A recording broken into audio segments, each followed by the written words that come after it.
let's start with the first slide here. So for today, I just mentioned that we will be talking about what is the local partner network and what are our plans in terms of engaging partners. Tanua, we just lost the slide. Yes, we just lost the slide. I am trying to get it back.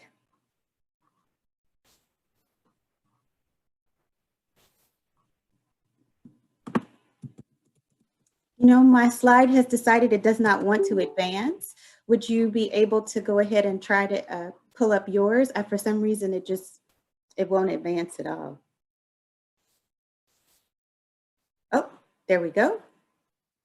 So we'll do welcome and introductions. We'll talk about the local partner network. We'll share with you what some of the opportunities for partnership are. We'll talk about what the supports will be that we'll provide to our local partners. We'll share what some of the requirements are. We'll talk about the application process and timing. And of course, as was stated earlier, we're happy to take your questions and go ahead and look at comments in the Q&A and chat box. So we're very proud to say that your local partner network lead for the state of California includes LISC, the Local Initiative Support Corporation.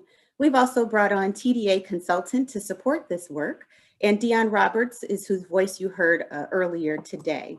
She'll be assisting with some of the day-to-day operation. We intend to put together a whole team to support this work, not the least of which includes you as part of our local partner network.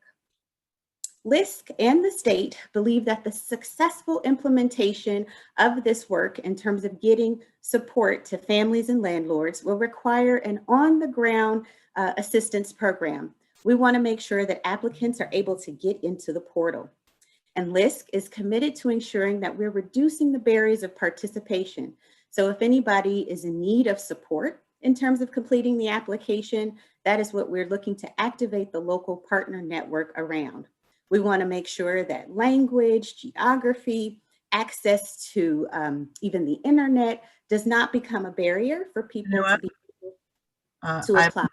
I apologize for interrupting, but folks are saying in the chat that the slides are not progressing. I can see the progression, but some folks are saying that they cannot see it. Okay, so we'll try a little bit longer. We also will make these slides available to folks so that they can have them after the event. We're also are looking to potentially record this conversation as well for future reference. I do see the slides are advancing on my side, but if for some reason we can't get it there, eventually we can maybe pull up another slide towards the end. And it looks like it's some folks, so it may be internet related. Okay. So opportunities for partnership. So one of the things that we've done is taken this and divided it into several tiers. So there's several ways that you could potentially participate with us as we look to build this local partner network. So we're going to work with partners all across the state. We've got quite a few counties that have signed up for this program, and we'll be focusing our efforts there. We'll have a list of those counties available as well for you to take a look at. So I'm going to be talking about the 3 tiers of partnership. So tier 1 is really about promotion. We are going to be identifying community groups that can help us really promote and make sure that we're getting this information out to as many eligible households as possible. Tier 2 will be really focused on outreach, and we mean outreach. That means street level work, potentially with circuit riders or people who are able to do sort of front door access to help those who might be struggling to get into the portal a chance to do that. And then tier 3 is all about providing that technical assistance. We know that the vast majority of people may likely be able to apply directly online, but we also know that some of our clients will need assistance uploading documents, completing an online application. And so tier 3 will give us a chance to set up those appointments so that people can have the kind of support that they need in order to complete the application. So let's go into a little bit more detail as you determine which area might be best for you and your organization. The following is a list of what we consider to be some of the major activities that you would do in each level. So for Tier 1 and promotion, we certainly want you to be able to blast out to your database, engage with social media, make sure you're announcing this information at community meetings and convenings. You may even know some places where people are congregating in community where you can put up a few flyers. And we certainly are asking that you go ahead and let us know as you do this programming, which languages you're able to do this programming in. That'll help us make sure we reach all Californians. We also, as part of the network participation, will be organizing engagements so that we can make sure that we're talking with you and getting a sense as to what you're hearing in the field from clients as they look to learn more about the program. So if you're part of Tier 1, we're going to ask you to talk with us on a regular basis so we know what's happening, and we'll set up a regular call to be able to do that.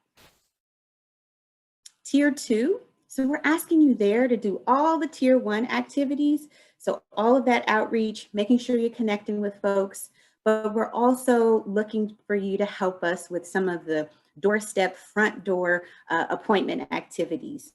And really for that, we can set up appointments to help you connect with those who give us a call that are looking for an appointment. All of this, of course, our goal is for you to be COVID safe. And so we'll continue to work with local organizations to make sure that that's the case. We're looking to see if we can get as much on the ground data as we can, including street by street, block by block, to make sure that we're reaching eligible income households.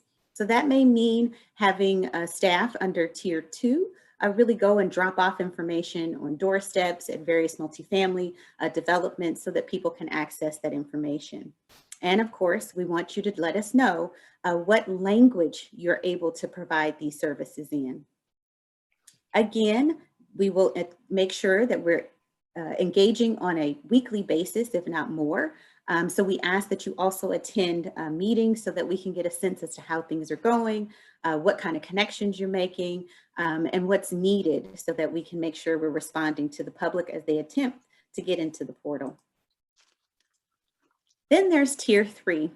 Again, we're asking Tier 3 to focus on all of the activities in Tier 1, so all of the outreach and support that's happening there. But in addition to that, we are looking for organizations that are able to host in-person appointments. Can someone Again, come our get goal is to be as popcorn? COVID safe as possible. We would provide a set of appointments to you, to your organization, based on a centralized way of bringing in appointments. That would be both for Tier 2 and Tier 3. Right now, that would likely be by a call center, appointment center that we have available, and we're looking at other ways as well to make those appointments central. Tanua, the PowerPoint just stopped. I think I got kicked off. You're here. So okay, great. You need to reshare. And maybe what we can do is just take a couple of questions while you're resharing, if that's okay. That sounds good. We've got a lot of them. So I'll throw you a couple of softballs first. So would a county office of education qualify as a Tier 1 applicant? We do not have a corporate ID. So we are looking at how we might include municipal agencies as potential partners. So that is something that we actually looked at today. So we would encourage you to go ahead and apply because at this point that is a possibility. And I will just say we will take all of these questions and formulate them into a quick FAQ and get them back out to folks. Tanua, the PowerPoint just dropped. There is a question related to word limit on narrative responses. We ask you to try and keep them fairly brief because there are going to be obviously hundreds of applications to review. So I believe there's a request for about a 50-word limit, and most of the application is actually check boxes and short responses. So that should not be a big deal. There's a question related to the DocuSign on the submittal page. So I think that's more of a technical question, and we can get that over to our team if you have a specific technical need that you need assistance with. And then I'm going to give you one more, Tanua, before we move on, because I've seen this one a couple of times. So I think this will answer a question a number of folks have. So from Jeff Little, since San Bernardino County is so geographically large, yes, it is. A few CBOs are looking at a collaborative approach to this application. Would you prefer one application with the partnership clearly explained, or would you prefer 3 separate applications pointing to the overall collaboration? So we would, I mean, either way, the goal would be if you have one application, we would want to be able to see which geographies are the key organizations covering, which languages, what kinds of activities they plan to engage in as far as tier 1, 2, or 3. So having and knowing that you all are working together is really positive. And if it's one application, that means that the lead entity would be responsible for supporting and providing subcontracting activities for the other partners who are part of the network. But I think it's a very positive thing if it's a collaborative and we know that and we can clearly see what it is that each partner is providing.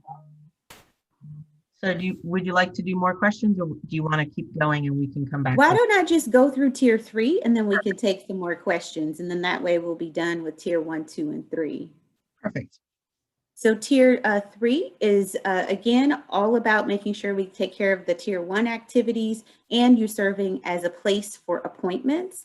You would be accepting in-person appointments and helping people complete the application and upload any documentation that they might need.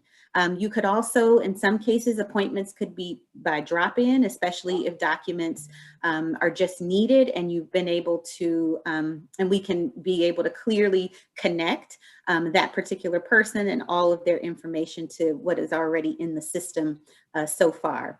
And again, we would ask that you would attend regular meetings with us so that we can gain a sense as to how things are going in the field.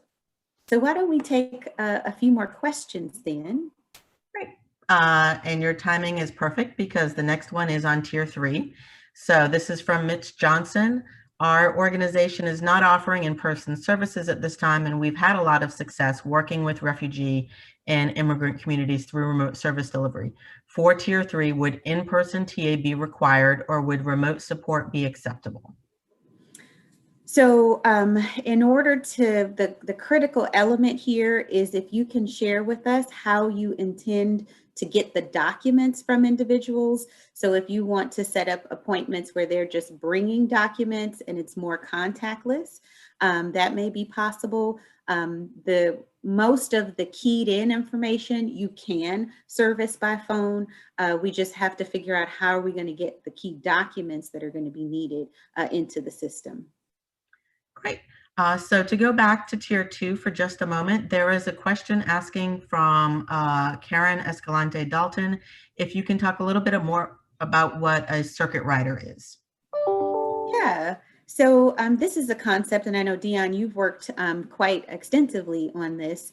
When it comes to those individuals who maybe for language, transportation, even a level of disability, who may not be able to get connected to a center in their area physically, there may be an opportunity for that person to set up an appointment and to have someone who is on your team that can actually drive to those locations and pick up information from the doorstep of that potential applicant. We are open to and looking at technology that you could purchase so that you have equipment that is more portable, pads, iPads, for example, where you can take a picture of the documents that are on the doorstep and collect any key information and be able to complete that transaction at the doorstep. So that's a good part of what we are talking about when it came to the circuit rider doorstep appointment. Wonderful. Let's go ahead and do one more maybe. So this one is from Lulu Mickelson. If a jurisdiction is receiving a state block grant through SB 91 to administer funds locally separate from the state program, will LISC still be working with local partners in that area? That is a complicated question. We have a series of jurisdictions that the county has asked us to prioritize and to work in. We can connect with you, and we can look at the list of counties that where you're located, and go ahead and see if there is a connection with what we're expected to cover there.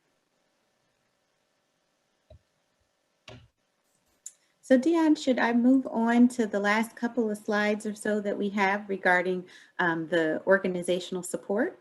Yeah, and then we can go ahead and do some more questions. There's plenty of questions. Don't worry. We want Okay. questions. Okay, well, we want to leave time for that.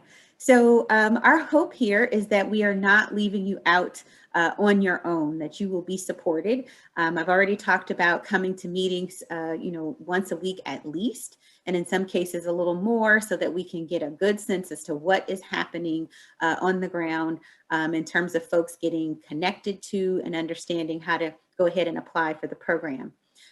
Each local partner will be assigned a network officer. So that will be someone who you can reach out to, most immediately if there's a question, a concern, something is surfacing, and you want to make sure that we're alerted right away. So we'll be able to do that for you. You will also have scheduling support. So I've talked about how we plan to make appointments. And I loved even the idea that we got from this group right now in terms of how we create a hybrid appointment. So we'll have an appointment scheduling system that will allow you to be able to pick up appointments for your organization. Of course, we'll be checking with you ahead of time to confirm the number of slots, the number of times, the times of day, all of that when you're available, and appointments will be made accordingly within that structure.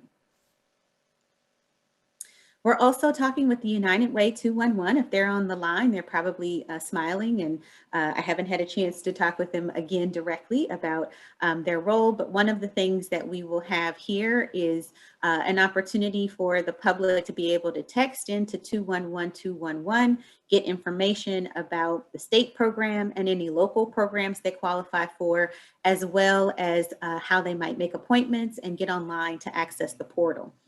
So that'll be another resource that'll be out there. We also will be providing training to all of our local partners. We want to make sure that you are trained on any systems that we're going to be using. We'll get, several staff people trained up on that. And of course, we'll have ongoing conversations, as I said before, as well as trainings, so that you're in a position to be able to move on the program pretty fluidly. So we could take a couple more questions, and then I could also move into partner requirements. How's the chat box looking? We can take a couple more. There's more than enough here. And this one actually relates to the application, so I think it makes sense. Can the first round application deadline be extended so that we have a week after this webinar rather than tomorrow, 2/19? I would love to be able to extend the deadline for you. But alas, the state of California is in a position where it has to statutorily be on track to open this program on March 15th. With that in mind, tomorrow is a priority deadline. So if you don't make tomorrow, feel free to turn it in Saturday, Sunday, Monday, as soon as you can. The sooner you can get your application in, the sooner we can review it. And we are under obligation to begin selecting partners as early as tomorrow. So we would encourage you to get it in. It'll remain up, and we'll continue selecting on a rolling basis. And is subcontracting with other partners allowed? Yes, subcontracting with other partners is allowed, but please do share with us the added value of that subcontractor. Are they able to, reach a geography, again, connect with a language, reach a certain population that is adding value to the overall contract that you'll be submitting. The next one relates to Tier 2, and it's from Kate Landberg. Is Tier 2 outreach limited to in-person outreach, or can one-on-one virtual case management be considered an outreach opportunity? That could be considered an outreach opportunity. We are looking at some hybrid options. The issue here will be, how how we then get documents from folks, because we're focused really on trying to get them into the application portal. So that's a possibility, and go ahead and propose that, and we'll be able to reach back out as we have additional questions. Okay, and the next couple are actually related to the program themselves. So I'm going to read them, and then you can talk a little bit about more where we are with overall program development. So the first one is from Amy Holter, and it is, how quickly will clients receive funding after submitting an application, and who will communicate with them after their app is submitted? And then the second question from Melissa Vieira is, will the state be issuing checks directly to the landlords and tenants? All right, that was a lot of questions, but they are, you're right, related to program design. So the first question was, how long after submittal might people receive payment? That is not clear at the moment, but we are anticipating that it would not be before April 1st. So as applications the application portal becomes open on March 15th, we would not anticipate for several weeks after that for there to be any payment at that point. I think the next question was, who will let people know that their application has been submitted and maybe the status of it. We're hoping that we'll be able to provide a self-service update in terms of a notice back to the individual who has applied on the status of their application, that has been received, maybe that it's been verified, and pending other statuses that they might be at with the program. And then I think the next question was, will the state be making payments? And no, our understanding at this point is that the fund disbursement partner, in partnership with banking institutions, will be making the final payments to the appropriate parties, either the landlord or to the tenant. Okay, next question, will you have Indigenous language capacity such as Mixteco? So we look forward to being able to service every language that is needed in order to help people get access to the portal. If that happens to be a language where you have expertise, we'd love to hear about that so that we can make sure that we're able to service that population. Okay, and then there are a couple of more that I think we want to get to, and maybe then we can do a few more slides. Will there be administrative money offered for outreach activities? This is, will there be administrative, what, I couldn't quite hear that one. Will there be admin money offered for outreach activities? Oh, yes. So one of the things that we maybe didn't say or didn't put in the slide is a set of dollar signs. So for each tier, there will be a contracted opportunity with LISC where there'll be payment for administrative support and payment for that. And not only for time, but to the extent that there are other administrative needs, which we can talk a bit about, like the equipment that I suggested, there will be support for that as well. And then just one more for now, I think, Chinua. And this is from Susan Chisang. Are most recent audits a must? This will disqualify many nonprofits in Imperial County that cannot afford that service at this time. However, the NPOs are an essential part of doing a lot of the casework in the community with a lot of rental and utility assistance. So I wouldn't discourage you from applying. I say go ahead and apply. Some that in particular, depending on what tier level, how much the overall contract is, we can identify a way to gain the information that we need to be able to move forward. What I'm about to go into, because I think that's a good connection, Dion, is that some of these partner requirements are here because these are federal funds. So while the state of California has the funds and is providing the contract, the true source of them is the federal government. And there are some requirements that we have regarding making sure that we've got certain numbers as well as information in order to be able to contract with organizations. So we are looking for registered nonprofits or quasi-governmental entities. So I know earlier somebody asked about that, and if you are a governmental entity, we'd say still apply. There may be an opportunity to work with you there. You must have an EIN, so that's part of your registration as a nonprofit. You must have a DUNS number. And if you need more information about accessing or getting a DUNS number, let us know. We can point you in the right direction. You must be active with the California Secretary of State as a nonprofit in good standing and be registered with the SAM website. If for some reason you need more information on that as well, we can provide that. We're also looking for nonprofits that have actively filed their 990, but if that's not the case, we'll still accept the application, but we'll have to assess what kinds of opportunities of partnership you'd have with us. In particular, tiers 2 and tier 3 will be looking at and evaluating your ability to administer federal funds. Again, that there are some requirements that we're looking to adhere to. So I will go ahead and move to the next slide. So the initial application process and timing. So we'll start reviewing as early as tomorrow. So feel free to get in, your application. Focus on making sure that we're going to be looking at the whole state, and we'll continue to review applications as they're completed and as they come in. Successful applicants, those who are at a point where we've decided we will award, we will be sending out a notification for funding that you can start to use, and we will also go ahead and itemize all of the agreed upon services and activities that you'll be involved in. So we anticipate notification to begin early next week in terms of when we'll be able to let the first round of folks know. This is the list of the participating counties.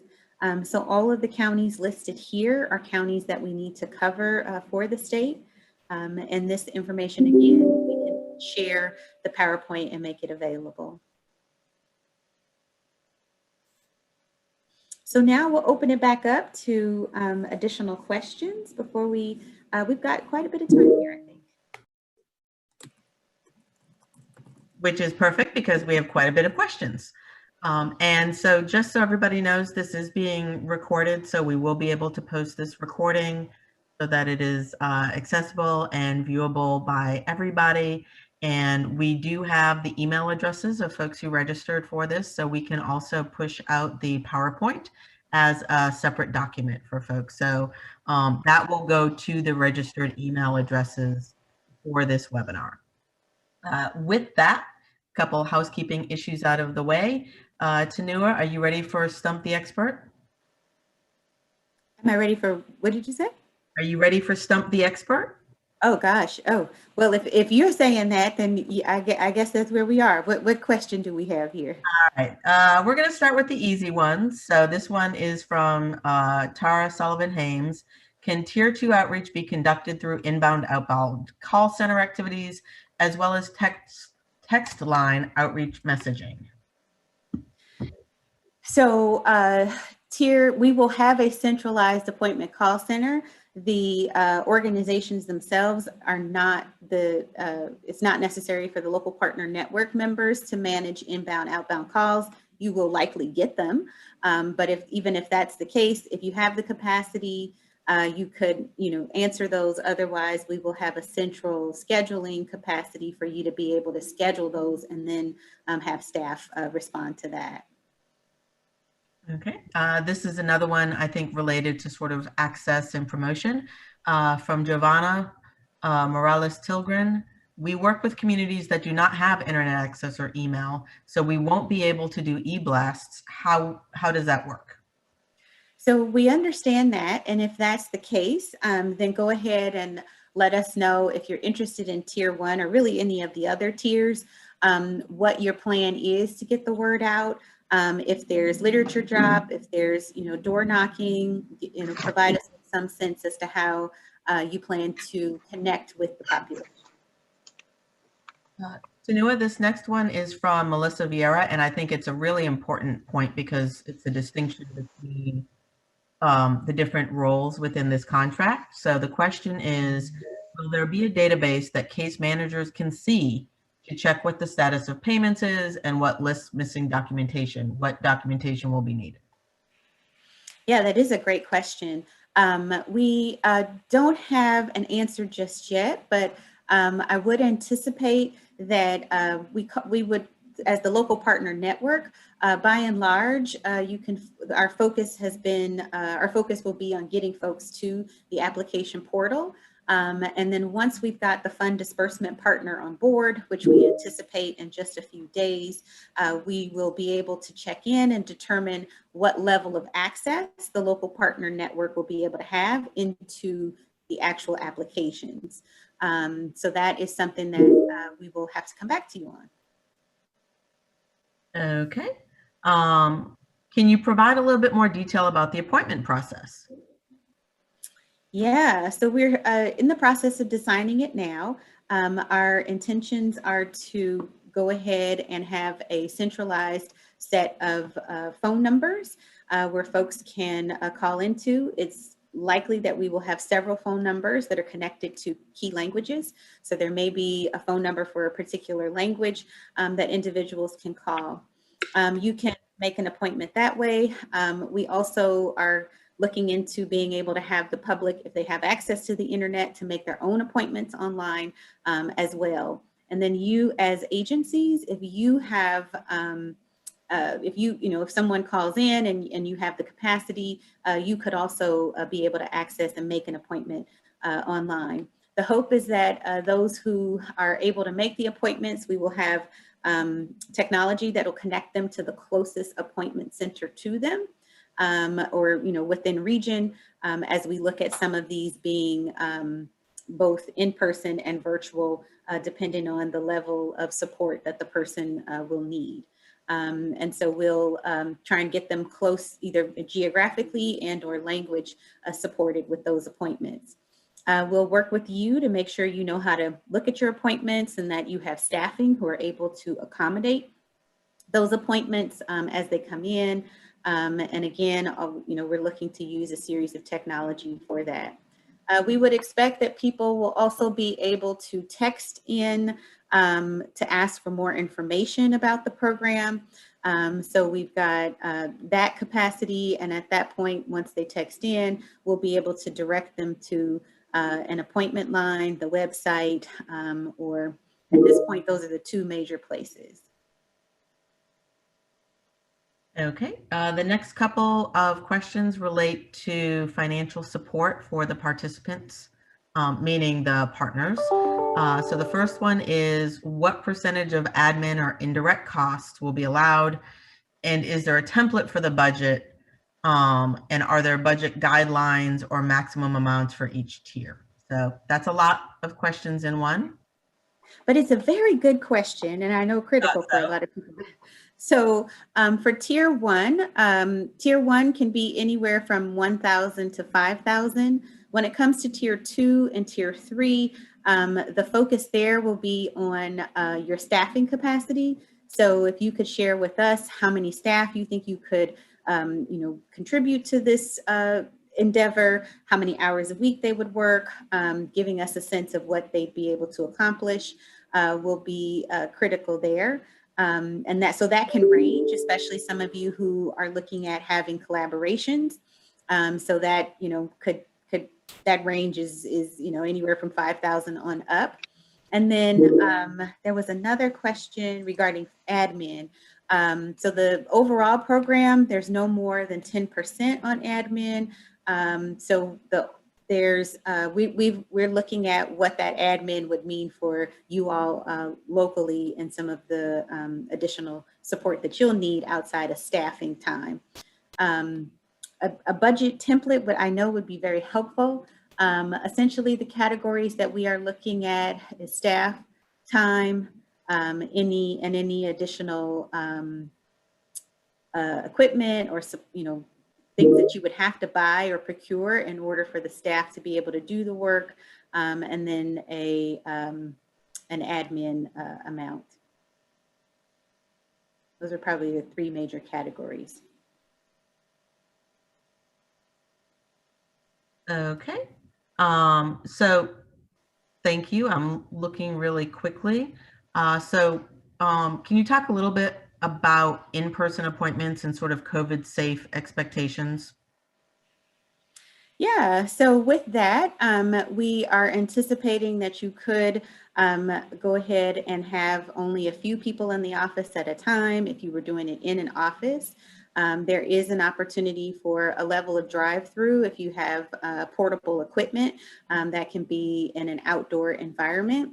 The main thing is being able to key in information, which you can get pretty quickly by just talking with someone, even if at a distance, and then collecting documents from them that would need to be uploaded. So we're, looking at, depending on the comfort level of the organization, we know some organizations are doing some things in office with limited capacity in terms of number of people who are there at a time. And then there are others who are doing, drop off as you described, but who've already had a bit of a phone appointment or a chance to be able to speak virtually, and or an outdoor setting where there's either a drive up or an outdoor place to be able to collect information. Okay, so let me toss you a softball here. What is the duration of the contract? So this contract, we are looking to, get as many people to the portal as fast as we can. There will be sort of a summer mark where we want to try and get as many people in as possible. And I say a summer mark around July 15th. And then the program will continue on, and we will continue to push people to the portal. But I would anticipate by October or so that we would have folks in the program and, in the portal to some extent. There may be some small number of folks who are boomeranging back around, and by the time we get towards November, we really are wrapping up and doing some evaluation of what has happened so far. Okay. This one is from Grace Martinez. If data is collected, for example, landlords that refuse to apply, will that data be something that local organizations have access to or are able to use for further advocacy? So the connection to the landlords refusing to apply, on the data question, it will be important that the data that you're entering either on behalf of a tenant or a landlord is data that will go into the portal and is not data you should be holding on to. We will also advise you and encourage you to destroy or return any documents that you receive from clients as well once it goes into the portal. And at this time, it is not our data. It really is, I believe, the state's data in terms of who has applied and some of the details on them. So I do not anticipate right now that any of us would have access to that in any aggregate form. Okay, thank you. So I know you've talked about this a little bit, Tanua, but there are a ton of questions in here related to budget and really looking for very specific guidance and parameters around what they should and shouldn't be proposing, what expectations are. So if there's anything else you want to offer in that regard, I think people would very much appreciate it. Okay, and maybe we'll go back and sharpen our pencils on getting something together. But essentially, I'd say it's the three categories. How many staff, how much do they cost, how much time are they going to spend on this program, which part of the program are they going to be working on, what equipment or additional supplies might you need in order to be COVID safe and or to conduct this work. And then an admin fee as the third item. Okay. So there's a couple of other questions related to, this is one related to, is there any plan at the moment for integrating utility debt relief? And I know that's a program design question, but I thought I'd toss it out there anyway. Yeah, so this program is designed to include a utility allowance, both a payment for arrears as well as prospective rent, prospective utilities. So utilities are included. And as we, again, we need a little bit more time. The state and the partners will identify, how much of the program will be focused on rent relief and utility relief, and what we can expect. But yes, both are included in the program. Okay. And here's another clarifying question. Are applications not being accepted for counties that are not listed? Yeah, if the county is not listed and that's the only county where you provide service, then there is not a good connection here. But if you happen to be located in one county but also service another county, let us know that, and you can apply for that county that you service but may not be located in. That's fine as well. Okay. Is there legal aids or mediation support within this program for landlords and tenants? That's an excellent question and is program design in nature. We'll take that back because I know that there was some discussion about the state having some of those resources available. It's not top of mind for us right now, but let's take that question back to the state in terms of where we can direct folks. Okay. I have a couple more, and then we actually have somebody who's raised their hand and might want to come off mute. So maybe we'll do a couple more, and then we'll invite Dottie to come off of mute. What does conduct outreach programming in language per contract mean? So what we're looking for there are organizations who have the staffing capacity to be able to provide services in a variety of languages, or whatever languages you have on staff on your capacity. So if you are able to provide services in Vietnamese, in Hmong, Korean, Spanish, let us know that. And so that's what we mean. And when we say providing in language, meaning you are talking to clients in those languages, you're hosting webinars with those clients in those languages, you're providing support to help those clients get into the portal in those languages. Okay, so we've got 3 folks with hands raised, so why don't we go ahead and Dottie, if you want to unmute and ask your question.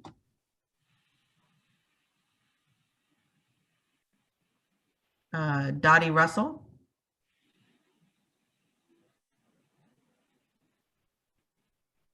Okay. Ernesto Martinez, if you want to go ahead and unmute and ask your question. Yeah, thank you so much, y'all, for this presentation. It's really helpful. Essentially, where we're at and where I imagine a lot of folks are at is that we are going to be doing this outreach either way for our clients and our community. So I'm guessing the question is, what are the benefits of becoming a part of this network? What's the max funding that we can get? Because, we have like 20 staff that could dedicate their full time to this. How much would the kind of ceiling be? And B would be, what are the benefits that we would get in being able to help go into the system to help process the clients? It's from So Ernesto, is that the name? Did I get it? Yes. Okay, great. I'm looking forward to finding out what your organization is, because not everybody has 20 employees that are ready to go and can be dedicated to any program at this point. So that's great. You had a lot of questions. Let me make sure I go through them. And if we need to, I'll ask you to come back. So the critical thing here to think about is that I'm not as concerned about, if you've got 20 staff and you think that they can, dedicate X number of hours. A critical part of what we'll be asking you to look at and share with us is what counties can you service, what parts of the counties, what languages can you service, how many appointments can you see and get to, and those will be the critical elements. So don't worry about an upper range. We're interested in, what is your capacity? What can you do? And then you asked about once an application is in. So once an application is in, I know typically as organizations who provide direct rent relief, we're following that client all the way through. So, and may even be part of verifying documents. In the case of this program, we don't have the local partner network verifying any documents. Not at this point. At this point, that is a third party that will do that. And part of what I hope to have an answer for regarding what of the application you can continue to see will be related to once we've got our fund disbursement partner on and we've made determination about who can see what in the system. So that hasn't been made yet. Then you ask, what is the benefit of being a part of the local partner network? Well, you know, you'd help the state of California. You'd help the folks in your community. We are able to offer, you know, some level of financial support. So you'd be in contract with us for that to help offset some costs. You would also, you know, we are asking that you attend regular meetings. So if that's not something your organization is interested in and you don't want to participate in a meeting with the group to kind of go over where things are, what's happening in your region, looking at data, those sorts of things, then this wouldn't be the right opportunity for you. But if that's something that you're interested in and want to get connected with trying to understand how applications are going in your market, you know, where they're coming from, who else we need to reach, and having meetings regularly about what we need to do to reach those populations, then this would be a good opportunity. Great, thank you, Tanua. Actually, it looks like Dottie is back. So Dottie, if you want to go ahead and come off mute and ask your question.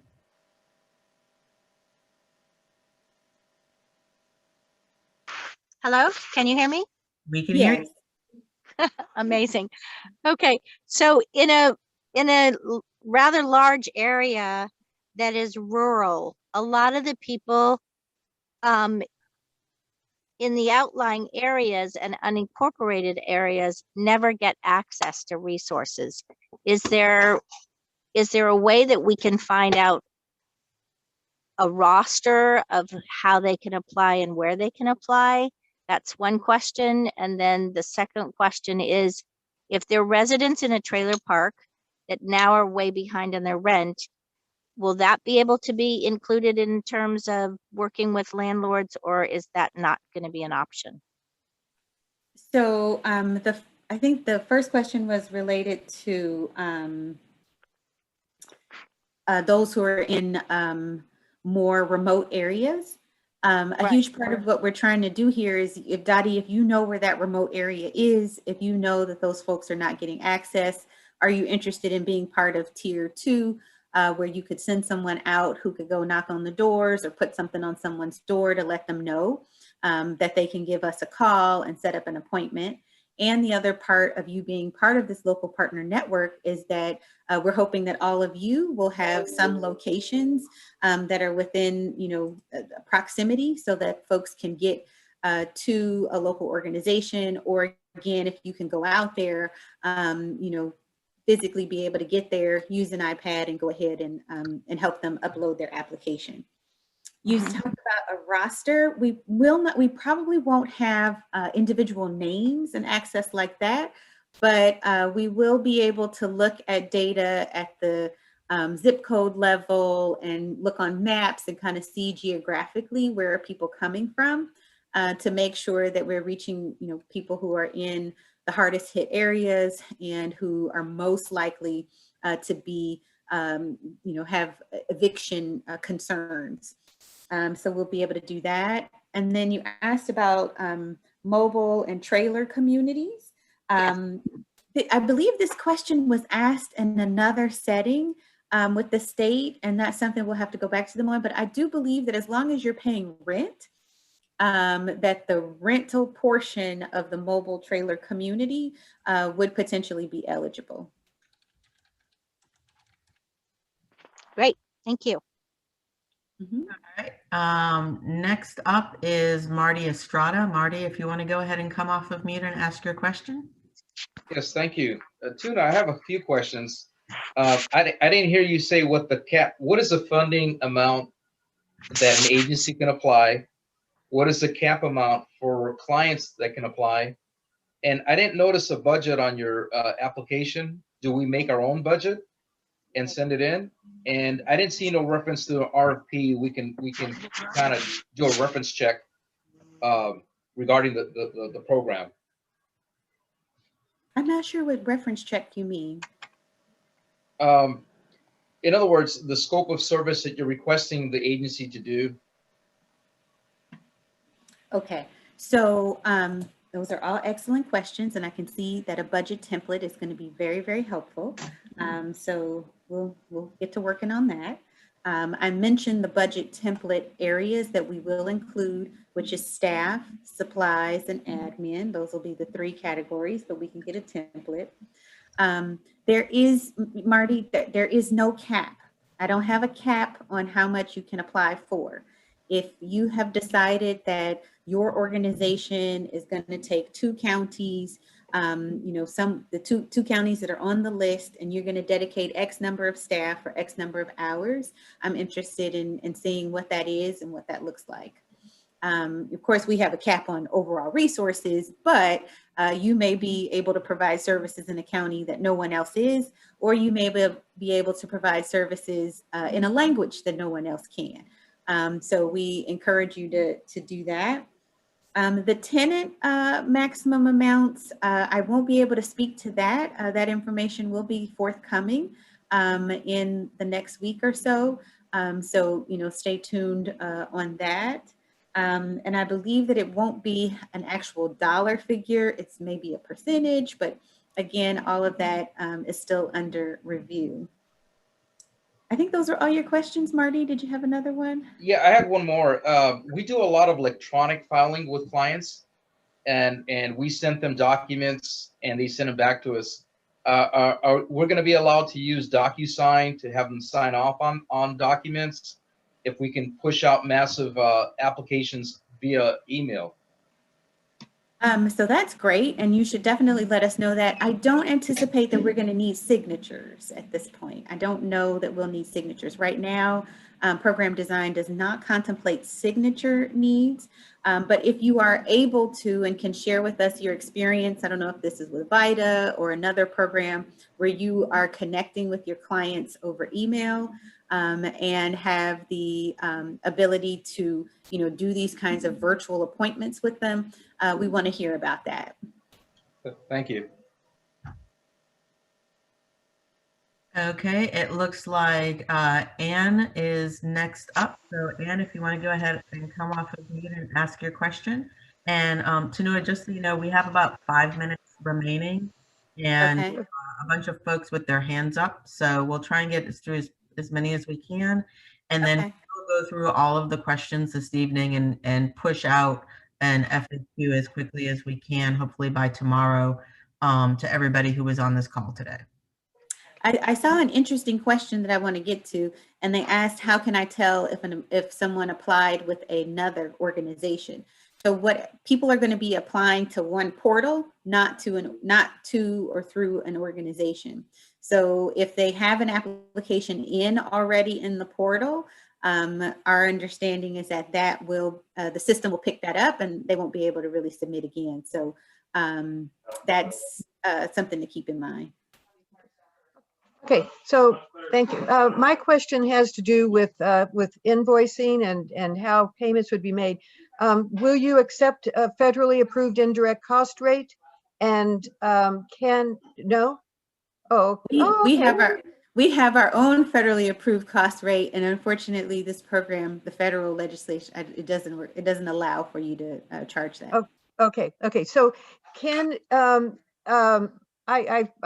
well, it's kind of interesting for me to know that you don't have a budget template, at least yet, but if we can submit a formula for an hourly rate, or are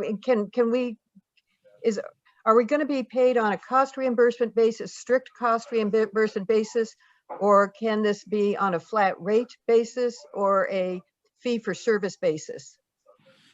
So at this point, we're anticipating that we may not be able to do a fee for service. It will be focused on cost.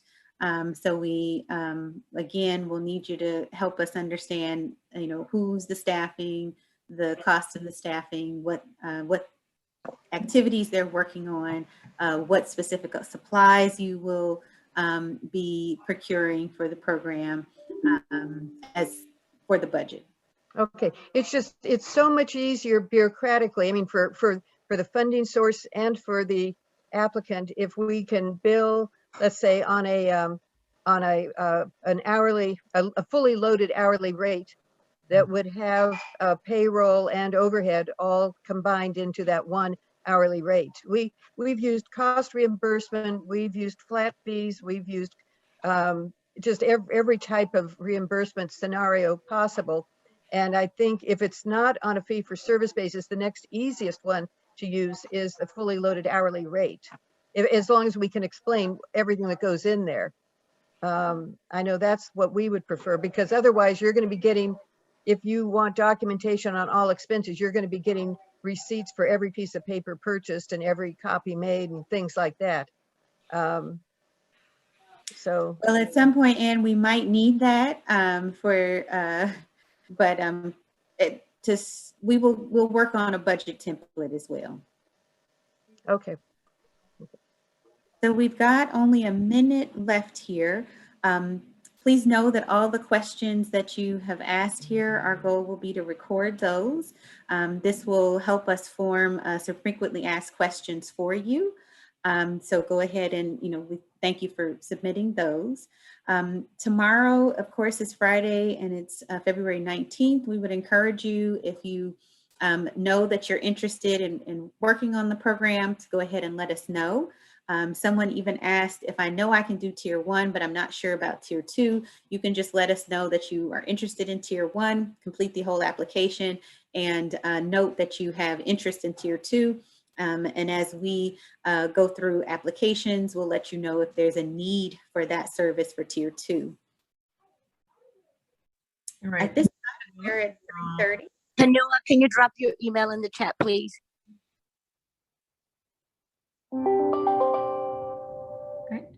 So Tanua, there was a request for a follow-up email address that people can reach out to.